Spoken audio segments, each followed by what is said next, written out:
Hello, how's everybody doing? Welcome back to the channel. Today we're doing another episode of the VinceMMA show. I want to discuss UFC 326. I want to discuss UFC White House and maybe just a couple other things from last Saturday or yesterday. So without further ado, let's get right into it. Max Holloway versus Charles Oliveira. Was this fight extremely entertaining? No. Was this fight fun and BMF-like? No. Was this fight extremely impressive and one of the greatest wins for Charles Oliveira's career? Absolutely. I did get my pick wrong, and the people that I saw picking Charles Oliveira did not pick him by this way. This was one of the most dominant fights of Charles Oliveira's career. One of the most dominant fights, if we're talking about high-level fighters, one of the most dominant fights in the last few years. It's on par with Dricus du Plessis versus Khamzat Chimaev, Islam Makhachev versus Jack Della Maddalena.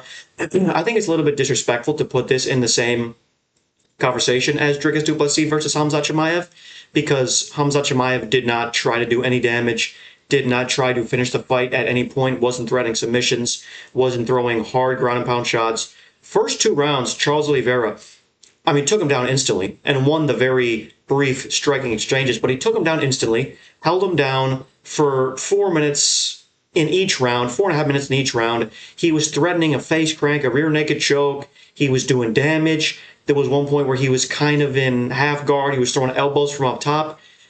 Like, Charles was actually trying to win this fight. He was trying to finish this fight. And I already see people saying that Charles Oliveira is a boring fighter. I mean, it doesn't matter who you are or what you do, how many amazing fights you have. If you have the most bonuses in UFC history, if you have the most finishes in UFC history, it doesn't matter any of that, because if you just put one boring performance, then you're all of a sudden a boring fighter. Like, yeah, I do see some people saying, oh yeah, I love Charles, he's always entertaining, but this wasn't the best fight. That's fair. I totally get that, and I agree wholeheartedly. But I just see so many people saying that, oh, he's a boring fighter, and oh, the BMF fight is not supposed to be a lay and pray match, bro. Like, I don't even understand why UFC fans like this even watch the sport.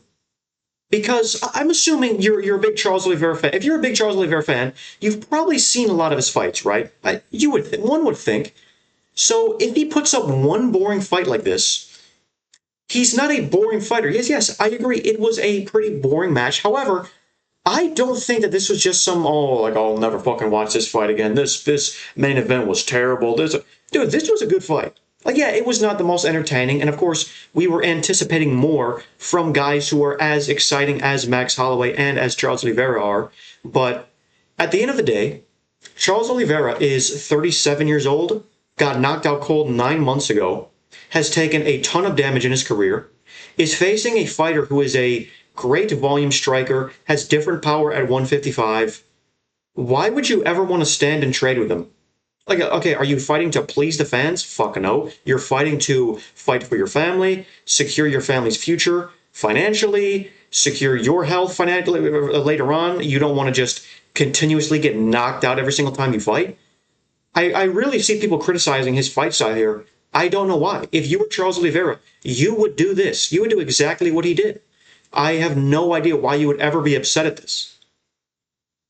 I don't know. I mean, there's really not even much to break down. Does it show how much control time? Of course it doesn't. Why would it? Yeah, we don't see how much control time was here. Can we see, like, submission attempts? Is that a thing? You're not even going to show submission attempts, really.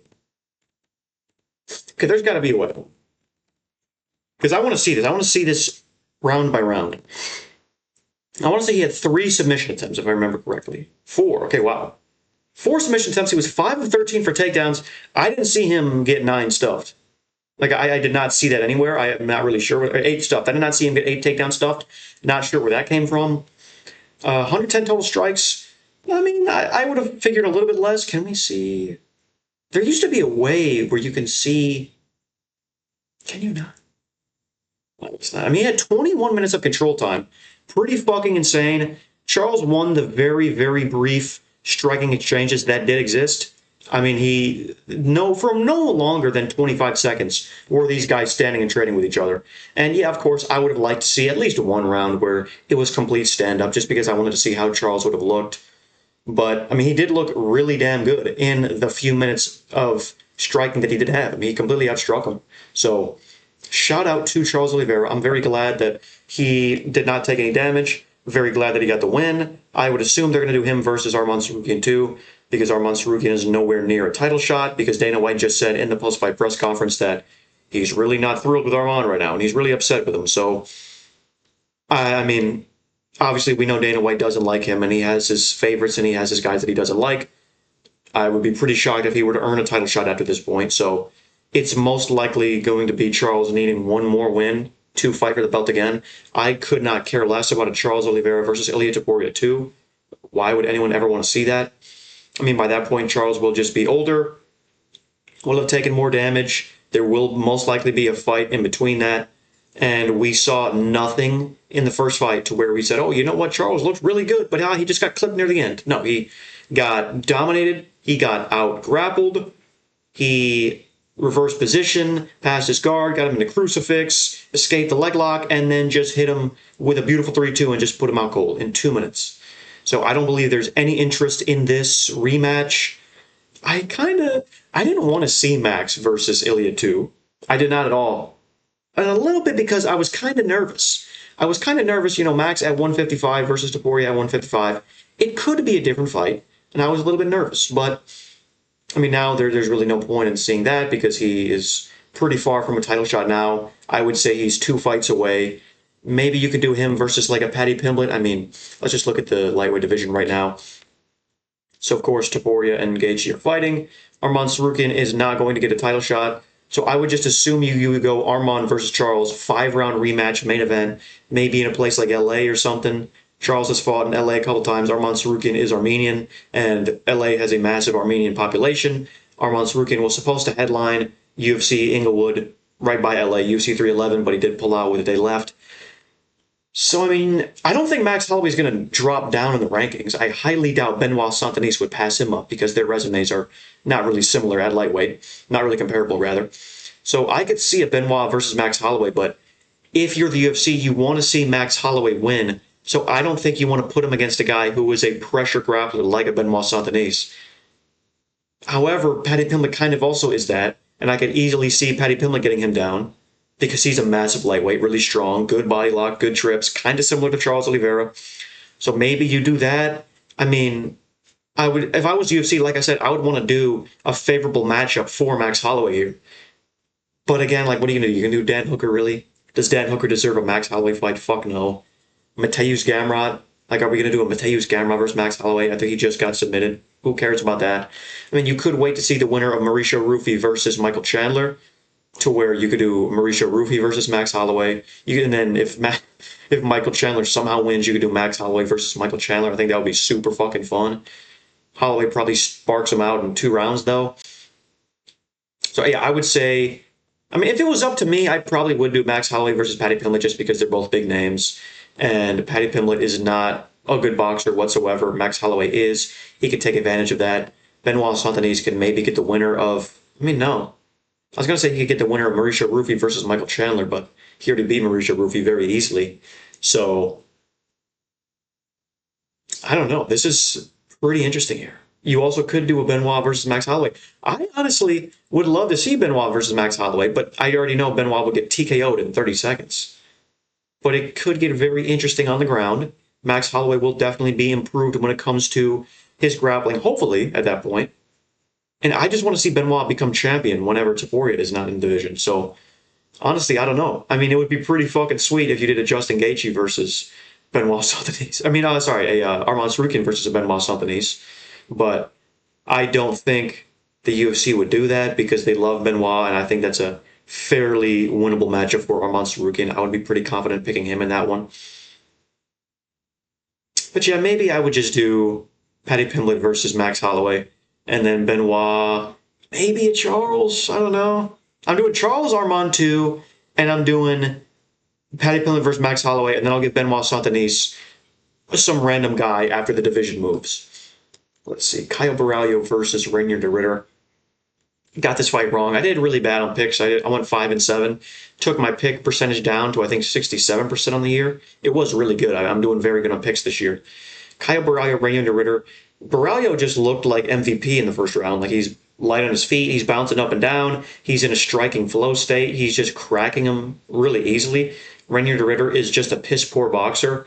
Round 2, Borralho really slows down. De Ritter starts to have some success.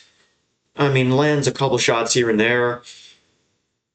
I would probably give Reinier de Ritter round 2. This fight was a 30-27 on all scorecards. I could not disagree more. That I think Reinier de Ritter easily won round 2. And then round 3, I mean, Borralho got a takedown. He had about 2.5 minutes of control.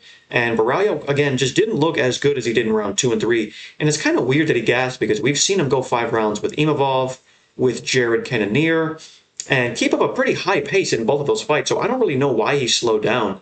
Maybe he was injured. I don't know. Maybe there's something that we don't know. But I'm a little bit concerned with this performance for Reinier de Ritter with Caio Borralho because with the way he looked in round 1, there's no reason why he didn't just finish him in the second round and just get him out of there. But he kind of just completely let go of the gas and also slowed down himself and started to get cracked a lot. Got hit with a couple of big knees up the middle, was getting hit with a couple big shots. I don't really know why Borralho was fighting with his hands down. I don't know what that was about. Really interesting game plan from Borralho here, but nonetheless, a good win. I don't really know what's next for Reinier de Ritter. I did pick him. The only reason I picked him, if you actually go back in my video and watch, the only reason I picked him is because I was banking on him being able to get takedowns and impose his will on the ground, but that, of course, did not happen. So Caio Borralho, I mean, neither guy is going to change in the rankings because 7 beat 8. 8's not going to drop because he fought up, and 7's not going to rise because he fought down. So, I mean, you could do a Borralho versus Anthony Hernandez, but, I mean, Anthony Hernandez is coming off a loss. Maybe you could do Borralho versus the winner of Israel Adesanya versus Joe Pyfer. That could be cool. I still think you should do Brendan Allen versus Dricus du Plessis. Caio Borralho did call out Dricus du Plessis. I think that fight definitely could happen, but again, I don't think he's going to move up in the rankings. I think he's going to stay at 7. So him fighting a guy who is 1 fight removed from being a multiple-time defending champion, I wouldn't really agree with that. I would say Borralho gets a fight. I mean, obviously he would never fight Imavov because they just did. He would never fight Sean Strickland because they're training partners here and there. Brendan Allen, I mean, no. I mean, maybe, but that could be pretty cool. I still just would rather see Brendan Allen versus Dricus du Plessis, though, because there's beef there. That would be pretty entertaining. The grappling exchanges would be really fun. Honestly, for now, I would say Caio Borralho versus the winner of Joe Pyfer versus Israel Adesanya. And if Joe Pyfer loses to Israel Adesanya, then you could do Joe Pyfer versus Reinier de Ritter. Both massive middleweights. Both guys would be pretty similar to each other in the rankings, kind of. I mean, not really, but decently close to where it's still justified. It wasn't the most entertaining fight, but it was pretty solid. Like the first round was really good, and then it kind of became a stalemate in round 2 and then 3. Again, not the most exciting, but still a good performance and win nonetheless by Borralho. Rob Font versus Raul Rosas Jr. I mean, just an awful fight. I will never rewatch this fight. Okay, that's a lie. I'll rewatch it for film purposes, but I'm not going to watch this fight until Raul Rosas' next fight and Rob Font's next fight because there was nothing exciting about this fight, and I'm not mad that I got this fight wrong. I mean, like I don't really care. Like we're in a sport where every single Saturday there's 14 fights to pick from. Like you're gonna get some wrong, but I mean, this was just a boring fucking fight. Straight up, it was much worse than the main event. I mean, Rosas Jr. was kind of doing his thing, doing whatever he wanted to, was getting him down, but still would kind of struggle at times. I mean, Rob Font has the worst takedown defense we've ever seen. I knew that Rob Font was going to get taken down, but I thought he could eventually get up to his feet and outpoint him. I mean, Rosas Jr. is just a piss-poor boxer. He looks terrible on the feet, and it shows because he never will want to stand with you for obvious reasons because he's terrible. He is 21 years old, so he has a lot of time to improve, but I mean, Raul Rosas Jr. is the 13th best middleweight, bantamweight in the world. That is extremely concerning. He's got to be one of the worst ranked fighters in the UFC outside of heavyweight and light heavyweight. I mean, yeah, there's really nothing to say. I know we all liked Rosas Jr. when he was coming up because he was super young and he has a weird catchphrase, so I guess he's funny. I don't know. I mean, I like the kid. Like, I root for him every time he fights, but he really has not had an entertaining fight since, what was his name? Christian something. Or no, Terrence Mitchell? Terrence Mitchell. When he knocked out Terrence Mitchell on September 16th, 2023 on the Noche card, Shevchenko versus Grasso 3. Has not had an entertaining fight since then. He fought Ricky Turcios. Really nothing happened there. He fought Sumudaerji, I want to say it was, or was it someone else? Was it Sumudaerji? He fought Vince Morales, was almost getting submitted in that fight. Ricky Turcios, and was it Sumudaerji? I think it was. Let me just do a live fact check. Ari Chilang, that's right, if that's even how you say his name. Yeah. I mean, yeah, Terrence Mitchell, yeah. So he has not had an entertaining fight since then when he knocked him out in the first 40 seconds.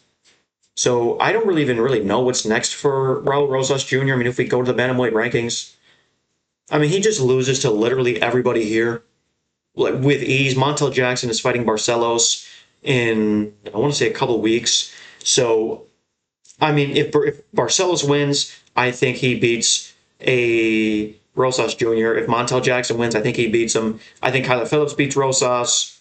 Vinicius Oliveira probably finishes Rosas. Peyton Talbot probably finishes him with ease. Marlon Vera probably finishes him with ease. Honestly, unironically, that's the fight that you do next, because Marlon Vera is 1-4 in his last 5. He hasn't won a fight since UFC 292 in August of 2023, which was against Pedro Munoz, and there's an argument that he didn't even win that fight, and that was a robbery. So realistically, his last win was against Dominic Cruz, UFC San Diego. That was, I think, 2021. I mean, unironically, that is the fight that you do next, which is kind of funny because I'm 100% picking Marlon Vera. I picked Marlon Vera in a lot of his fights. I mean, I didn't pick him in his last fight. I didn't pick him against Sahabi. Actually, I did pick him against Sahabi. But for the most part, I don't pick Marlon Vera, but I will most definitely be picking him against Rosas Jr. if that fight happens. And Rob Font, I don't even know what's next for you. Honestly, I could not care less. He's lost quite a few of his last fights. He did beat Gene Matsumoto in his last fight, but what was his fight before that? Not Daniel Marcos. Who the fuck was it? David Martinez. That's what I meant. David Martinez is there, and he beat Gene Matsumoto. And yeah, that's right. He fraud checked Kyler Phillips. That was the... What card was that? Oh my gosh, what was this card? We need to do a live fact check. What was this card? October Apex card 2024. Oh, Michel Pereira versus... That's right.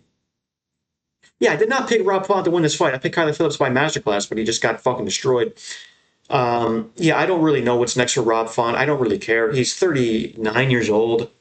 I mean, he's pretty far from anywhere near a meaningful fight. So, I don't know. Just give him some easy guy that's way outside the rankings. Give him a fucking Davy Grant. Actually, Davy Grant's already booked with a random. So, when Davy Grant beats that guy, then do Davy Grant versus Rob Font. Drew Dober versus Michael Johnson. I picked Michael Johnson by round 2 KO.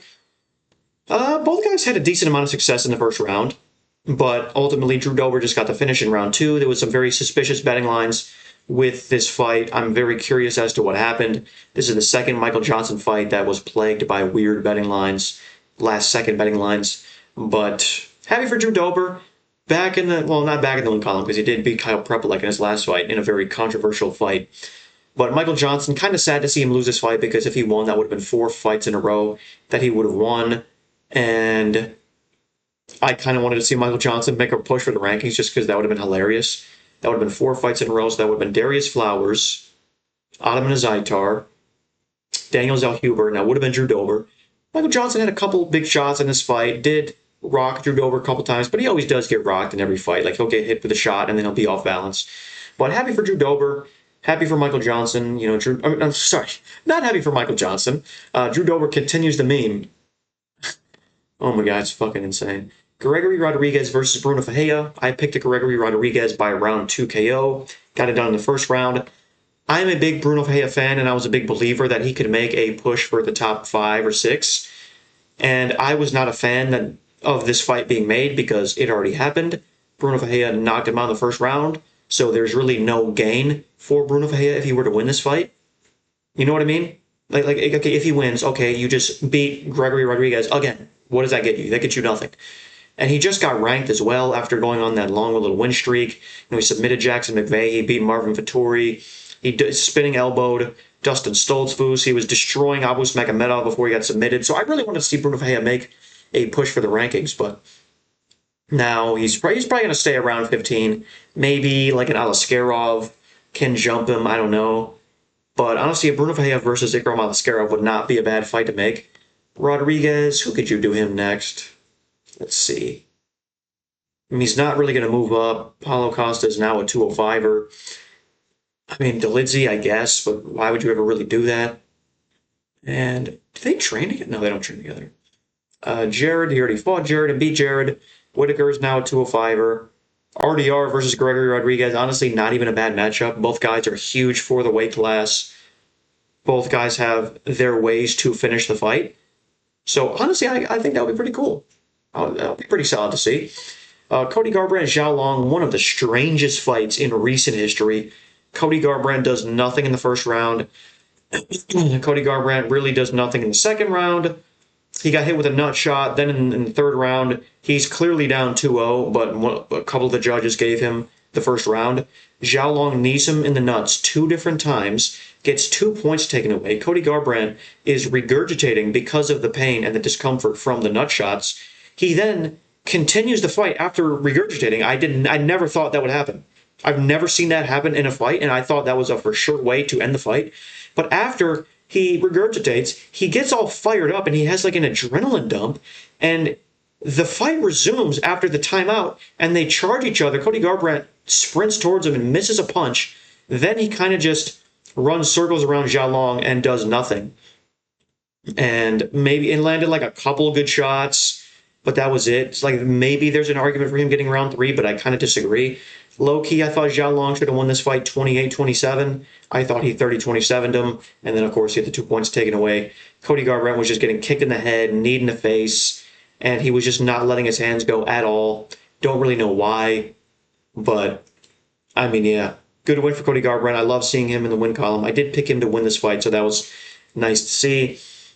Dante Johnson, Cody Brundage, these guys suck at fighting, straight up. I mean, I don't even know why Cody Brundage is still here. I guess maybe because he takes short notice fights, but I mean, he loses all of these fights. He loses to horrible competition. He's losing to Eric McConaughey and Dante Johnson, and I mean, Cam Rowson is good, so that's not a bad loss. But I mean, like everybody he loses to, Bo Nickel, Cam Rowson, Dante Johnson. I honestly may pick Cedric Dumas to beat Cody Brundage. I mean, he's losing to like fucking everybody. Dante Johnson is piss poor. I picked Dante Johnson to win this fight, but he just has a horrible striking stance. Like, I think there's 95% of the middleweights would smoke Dante Johnson with ease. Like, yeah, he could beat a Cody Brundage, or no, he could beat a Cody Brundage and beat a Cedric Dumas, but other than that, he will just beat nobody. Horrible striking. He gassed out in the second round. Like, they're just sitting on the ground. Like, I will never watch it. I don't give a fuck about film purposes. I'm not rewatching this fight. Ricky Turcios versus Alberto Montes. I picked Alberto Montes. Ricky Turcios is just not good. He's sprinting towards you, throwing extremely aggressive shots with extreme telegraph, no defense. Alberto Montes is cracking him, hitting him with elbows in up close, and then he just took him down and fucking Anaconda choked him out cold. So shout out to Alberto Montes. He had a very heartfelt speech at the end of this fight. That was really nice to see. Glad to see him get a win. Glad to see him get a really brutal finish. Also, the performance of the night. You know, would not hurt to take 100 grand back to Venezuela and your family. So love to see that for him. Cody Durden versus Nyamjargal, Tumendemberel. Cody Durden is just getting 30-27'd and refusing to stand with Tumendemberel. And he's flipping off the crowd and putting his hands up like, oh my gosh, he can't do anything to me, as you're getting 30-27'd. Tumendemberel was hitting him in the back of the head, was grabbing his gloves, grabbing the fence, hitting him after the bell. I mean, Tumendemberel should have had minimum 1 point taken away from him. Cody Durden is not even UFC caliber. He just loses to everybody. I don't even rate Tumendemberel that highly. I don't even think he's that good. I did get this fight wrong. I don't even know why I picked Cody Durden. I was going to pick Tumendemberel, but I switched up last second because I thought that Cody Durden's experience in the UFC would get him to win over Tumendemberel, who just has regional experience in Mongolia against Mongolian fighters who obviously are not UFC caliber. But Tumendemberel got it done. He was out grappling him. He was out striking him as well whenever he would strike with him. So good win for him. Sumudaerji versus Jesus Aguilar. I'm glad that I switched my pick to Sumudaerji because I was going to pick Jesus Aguilar. I mean, Jesus Aguilar is just throwing overhand punches, crazy winging overhands, missing, tripping over his own feet, throwing himself off balance. Sumudaerji is a huge flyweight. Like, there was such a massive size and reach discrepancy, and it clearly showed. Sumudaerji was just doing whatever he wanted to him, hitting him with big shots. Near the third round, at the end of the third round, he was having big success and was hurting him bad. Aguilar really had no moments of success at all. So shout out to Sumudaerji. The commentary was like, oh, the flyweight division is wide open now with Joshua Ben as champion, and oh, now it gets super interesting. Like, why are we talking about Sumudaerji like he's the number 4 flyweight in the world? Like, he just beat Jesus Aguilar, and he has like 6 losses in the UFC. He could not be further from a fucking belt. But I mean, that's the commentary for you. They were doing fucking terrible. I want to say it was the Sumudaerji fight that Daniel Cormier. It was Joe Rogan. He was like, Sumudaerji is fighting really tall and Jesus Aguilar is fighting really low. Like, wow, dude. Who the fuck would have thought the 5'4" guy is fighting low, and who would have thought the 5'11" guy is fighting tall against the 5'4" guy? Fucking read. Like, what the fuck is going on with these people? What is going on with Joe Rogan and DC? They don't know shit. Every single fucking time there's a submission, DC freaks out and says, that's tight. No, the fuck it's not. They never get finished whenever you say it's tight. You are a world-class grappler. You should know that. Joe Rogan repeats the same fucking talking point. Whenever Cody Garbrandt got hit in the dick, he was talking about steel cups as if that held any relevance to what was going on, relevance to whatever that was going on. And you just make the most basic, rudimentary, middle school comments. Yeah, dude, the 5'4" guy is fighting low. The 5'11" guy with a 10-inch reach advantage is fighting tall. Who the fuck would have thought that? God, can we fucking get new people in commentary? I fucking love Joe Rogan, and Daniel Cormier is one of my favorite fighters ever. These guys are fucking numbskulls. They don't know dick. They don't know what the fuck's going on. No, the submission was not close. God. I can't fucking stand these guys. They never fail to repeat the same talking points in every single fight. There's a weak-ass guillotine with one arm not even close to being in. It's just around the neck. DC freaks out and says, that's tight. You've been watching fights and commentating fights for 7 years. You were a professional mixed martial artist for 20 years of your life.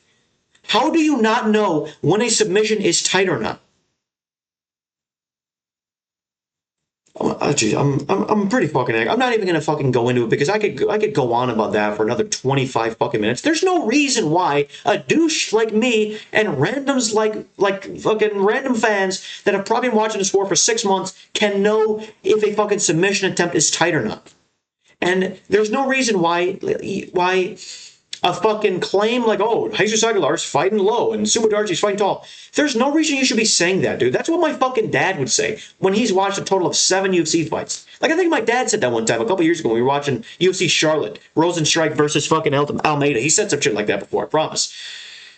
But, Joe Rogan clearly does not care about the UFC, and it's not even his fault. Like, you don't have to care about the UFC. You're filthy rich, and you have, many other endeavors that are going on in your life, so it's pretty hard to really care about what the UFC is doing when you are worth hundreds of millions of dollars. You're kind of a political figure now.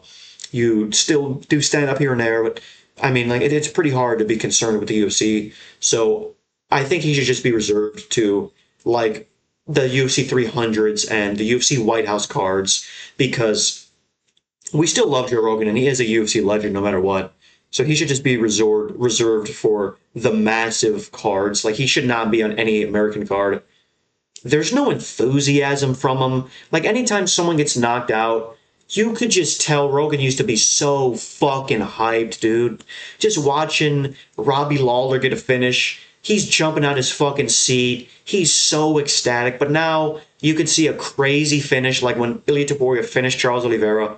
He's like, out cold. Like, bro, like, how are you not screaming about that? How are you not extremely enthusiastic about all these fucking things? But if it's a WMMA fight, you'll be jumping out of your fucking chair. And if it's an Israel Adesanya fight, you'll be jumping out of your fucking chair. Like, you don't care, dude. Have you guys noticed that Joe Rogan is weirdly excited about WMMA fights, and he's way more into those than the highest level of men's mixed martial arts? Have you guys fucking noticed that? Because it's not just me. But I'm gonna end this rant here. I could keep on going for another 20 fucking minutes. Rafael Tobias, Diyar Nurgozhay. Rafael Tobias just fumbled the finish in round 2. Yet you have him in full mount after having him hurt, and you're just not throwing any shots from up top. Diyar Nurgozhay actually looked really good. His striking looked great. Teeps to the body. Gassed out Rafael Tobias in the second round. I picked Rafael Tobias, so, I mean, it is what it is. Whatever. I almost picked Diyar Nurgozhay, and I'm so fucking mad that I picked Luke Fernandez last second because Rodolfo Bellato got a win finally. Luke Fernandez was actually looking really good. I mean, he had a fucking piston jab going. He was just looking excellent, and then he just got clipped with a left hook in close. And Rodolfo Bellato was just throwing reckless and endless ground and pound strikes, and he got the finish. So that was the card. These prelims were pretty awful. This main card was pretty bad, except for Rodrigues versus Ferreira and Drew Dober versus Michael Johnson. I mean, there was really nothing else that was exciting about this main card. Oliveira, I was really shocked and excited to see him get the win, but I was not the most entertained. Borralho, I mean, looked good in the first round, but just fought really not like himself in round 2 and 3. It was pretty strange, but still fought really smart. Yeah, this fight sucked dick. I'll never rewatch this fight again. And this card was trash as fuck. Genuinely, I truly do believe that Emmett versus Vallejos could be a better card in terms of like excitement, because normally, well, never mind. Oh boy. Yeah, never mind. I mean, I'm very excited for Elijah Smith versus Su Young. I do love Elijah Smith, extremely entertaining guy outside from Colorado Springs. Bia Mosquito, who gives a fuck. I actually think she had a good finish in her last fight, right? Didn't she have a great win in her last fight? Yeah. What card was that? October 11, 2025. I don't entirely remember. Luan Lacerda versus that dude. I'm going to be honest with you. I have no idea who that is. Motherfucker, can I scroll, bro? Damn. Yeah, no idea who Hacher Sosa is. I'm assuming he's a debutant because he's in black and white. Belagioki is getting a massive step down in competition after beating Michael Aswell, I believe his name was. Was it Michael Aswell? Another live fact check.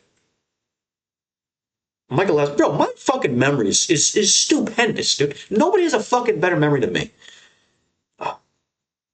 Chris Curtis, Miktabek Orobai. I love this fight. Chris Curtis is probably going to get knocked out in the second round. Brad Tavares versus Eric Anders. I have no idea how this fight has not happened yet. Charles Johnson versus Bruno Silva. I don't know what doctor is allowing him to fight, but I mean, I guess good for him, making money. I am not going to pick Charles Johnson here. I'm going to pick Bruno Silva, probably by TKO.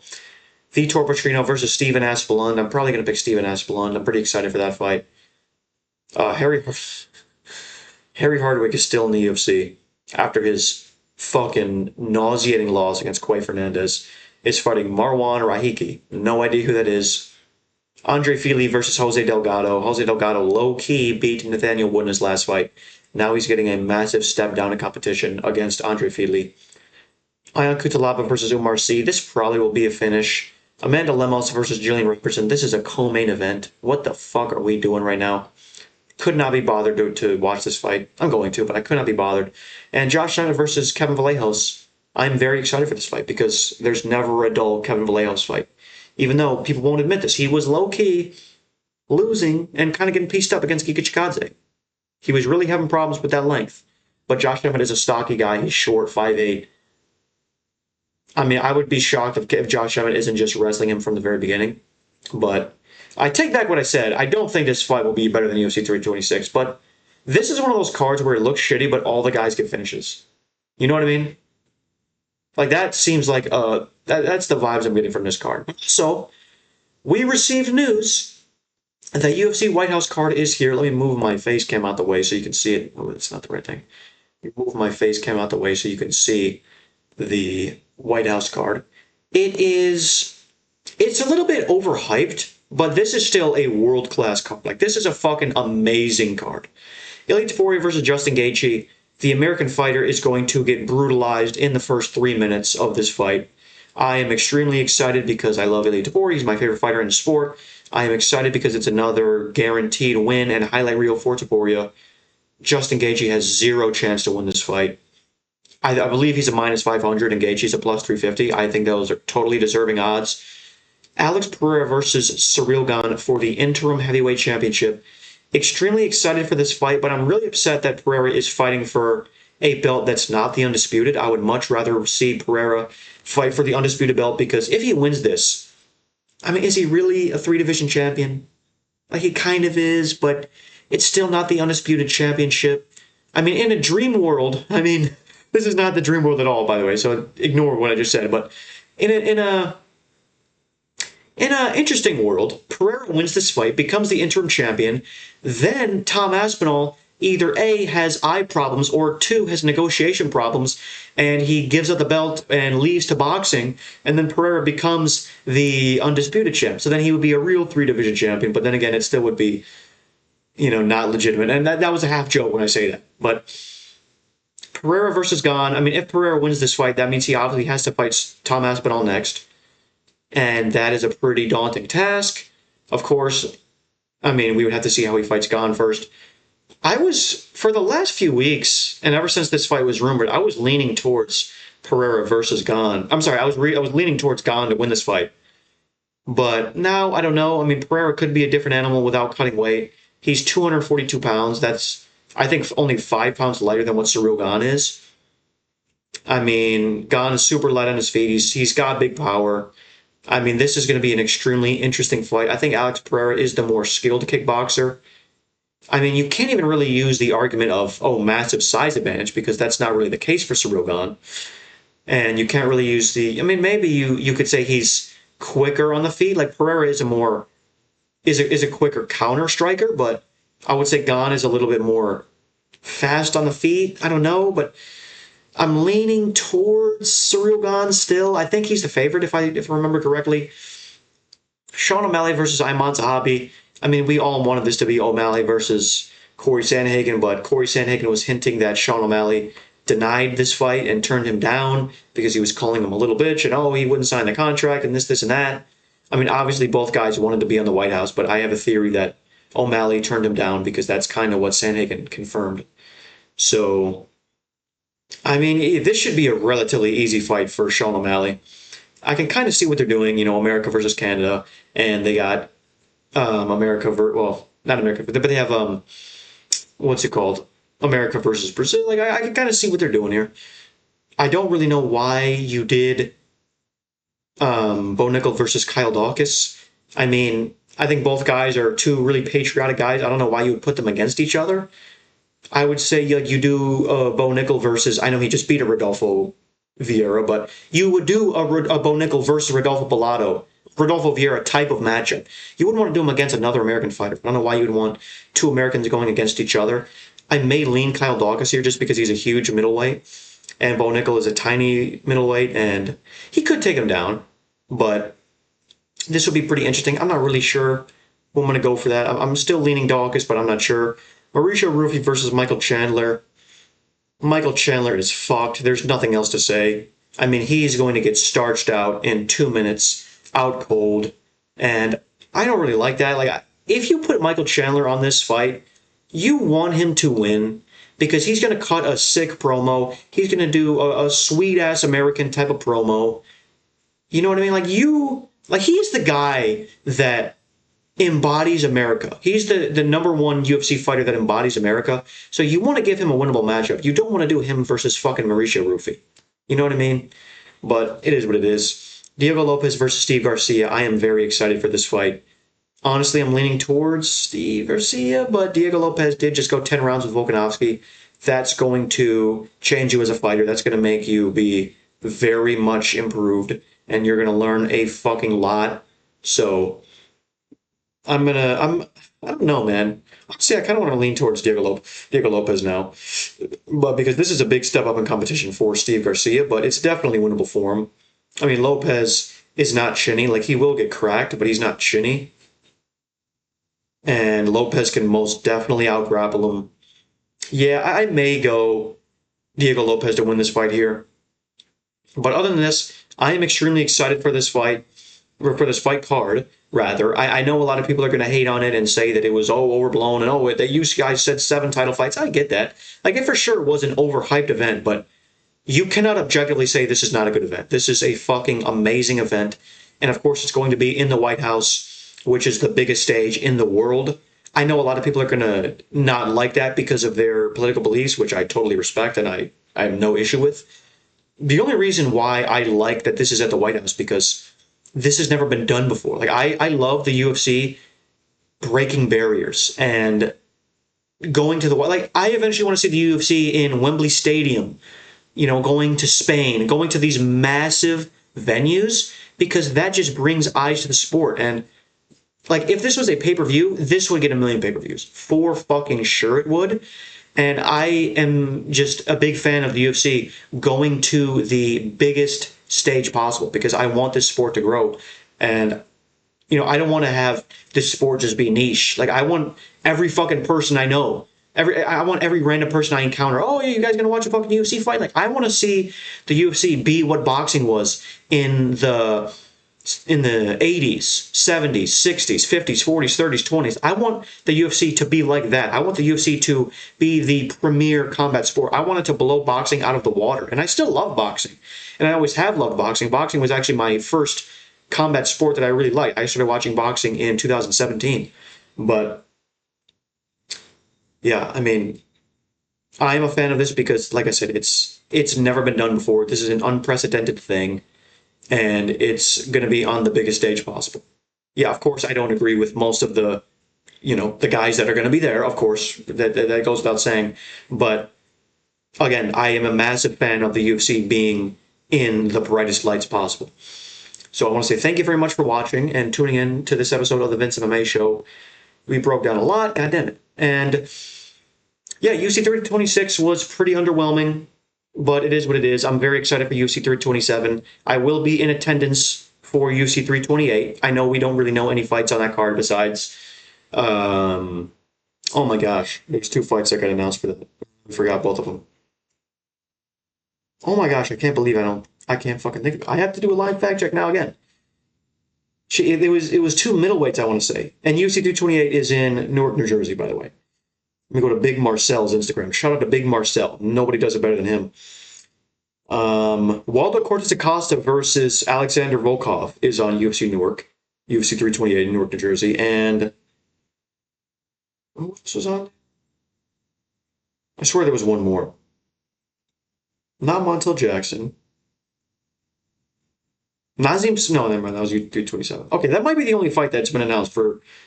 Oh no, Roman Kopylov versus Marco Tulio. That's right, Roman Kopylov versus Marco Tulio. I knew it was a middleweight fight. But yeah, I will be in attendance to UFC 328. Thank you very much for watching and tuning into this episode. Follow me on Instagram and TikTok at VinceMMA1. Go to 3punchconvo.com. Use my code VinceMMA for your first free month. The link will be in the description. And thank you very much for watching.